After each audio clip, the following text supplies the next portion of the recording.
66 million years ago, Earth was ruled by giants.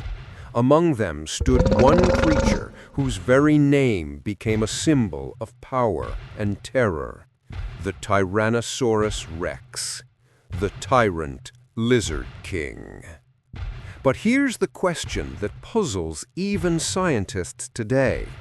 How did a creature so massive, so loud, and so seemingly slow manage to catch its prey and rule the Cretaceous world?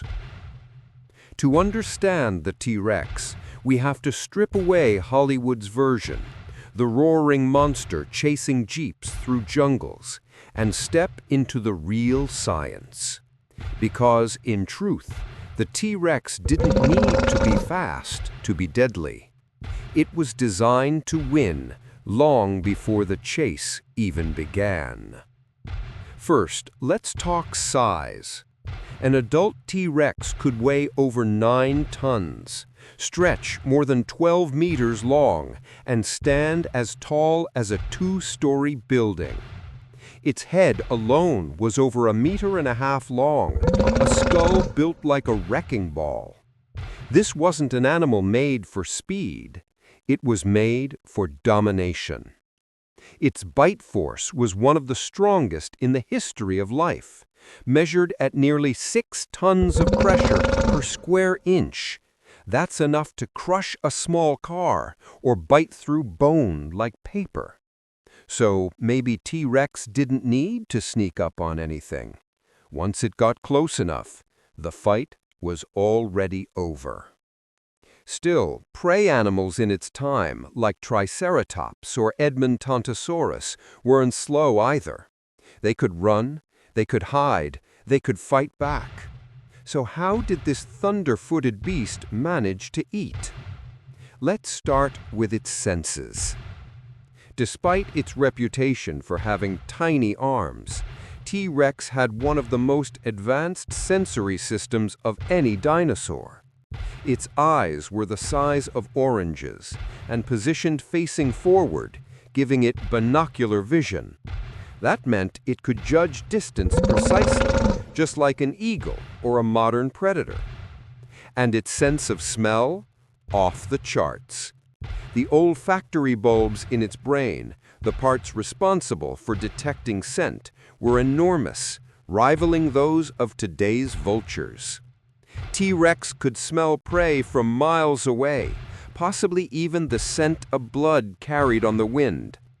In a world without cities, smoke, or pollution, that kind of smell meant one thing: you could find dinner before it even knew you were coming. But smell and sight weren't its only weapons. Its hearing was tuned to low-frequency sounds, the deep rumbles that could travel through the ground.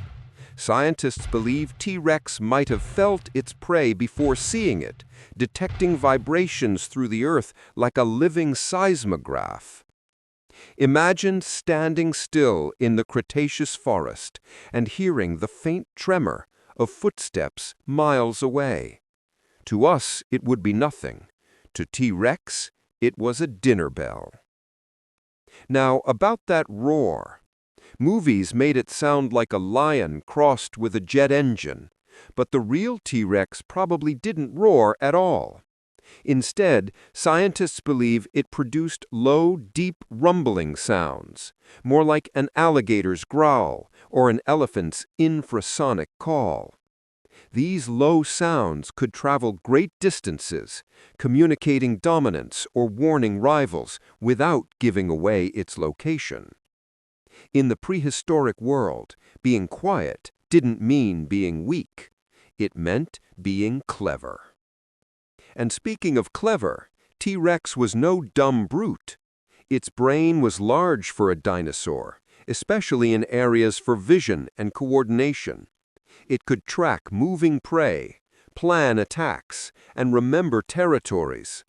Some paleontologists even suggest it hunted in loose family groups, using ambush tactics much like lions today. That's right, the lonely monster image might be wrong. The king, might have had a pack. But not every scientist agrees. Some argue that T-Rex wasn't an active hunter at all, but more of a super scavenger, a giant that relied on smell to find carcasses left behind by others. After all, why chase when you can just show up and steal? With its sheer strength and terrifying bite, T-Rex could easily drive away smaller predators. It was the Cretaceous version of a bully that no one dared to fight.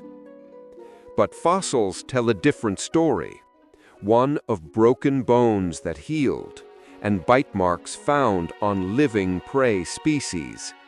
That means it didn't just scavenge, it fought, it hunted, and it won. Let's imagine a hunt. A herd of Edmontontosaurus grazes under the hot Cretaceous sun. They hear a faint rumbling, not thunder, but footsteps. The T-Rex approaches, each step shaking the ground. It's not fast, but it doesn't need to be. Its eyes lock onto the slowest member of the herd. It waits, patient, calculating. Then, in a burst of muscle and fury, it lunges forward. In seconds, the chase is over. The bite lands. Bones crack. The king feeds. It's not about speed. It's about timing, precision, and terrifying efficiency. Even the way it moved added to its power. Its massive tail acted as a counterbalance, keeping its body stable as it walked or turned. Each leg muscle was thicker than a man's torso. It wasn't built for sprinting, but for maintaining steady bursts of speed when it mattered. Some studies estimate it could run up to 30 kilometers per hour, fast enough to outrun a human easily. But running wasn't its main tactic. Intimidation was. When you're 9 tons of teeth and muscle, you don't chase your prey, you make it panic. And that's the real secret. The T-Rex didn't hunt with stealth, it hunted with fear. Its size, its smell, its sight, its bite, they weren't tools for chasing. They were weapons of dominance. Prey didn't need to see the T-Rex to know it was near. They could feel it, in the air, in the earth, in their bones. That's what made it king. But even kings fall. 66 million years ago, a rock from space ended its reign in a flash of fire and darkness. And just like that, the world of giants was gone. Yet its legacy remains, not just in fossils, but in our imagination. Every time you hear thunder, every time you feel the ground shake, some part of you remembers the sound of a T-Rex walking by. It wasn't the fastest, it wasn't the quietest, but it didn't have to be. The T-Rex ruled not because it chased better, but because nothing could stop it once it arrived. And that is how the tyrant lizard king caught its prey. Don't forget to like, share, and subscribe to WiseUse for more awe-inspiring stories about the creatures that once ruled this planet long before us.